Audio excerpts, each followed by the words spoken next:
The thousands of Israelis whose relatives are at this moment in the custody of Hamas, in fact, marched for over a week. The relatives arrived in Jerusalem to confront the government over their loved ones' plight. This is the war has now entered into its 7th week. Nearly about 20,000 relatives and supporters of the hostages marched from Tel Aviv to Jerusalem. They camped overnight just outside of Jerusalem before the 5th and the final day of their walk towards the Israeli Prime Minister Netanyahu's house. The people have called on the Israeli government to put in more effort, that is, to secure the release of nearly about 240 people who are held by Hamas. Many of the demonstrators have blamed the government for being blindsided by the Hamas assault. They held up pictures of those who are hostage. The protesters waved the Israeli flags and they chanted slogans.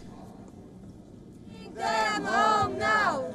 Bring them home now! Bring them home now! Bring them home now! It's very, very important. All what we're here for is to state to the government that they have to talk to us or to the families.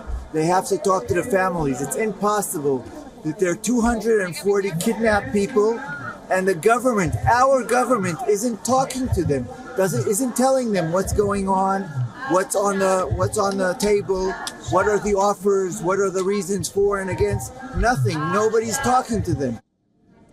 The hostages taken by Hamas include civilians, soldiers, children as young as 10 months old and several senior citizens. The bodies of at least about 2 of them have been recovered from Gaza by the Israeli forces. Reports say that a hostage deal between Israel and Hamas is imminent when Hamas could negotiate for the release of Palestinian prisoners and also at least a 3-day pause in fighting.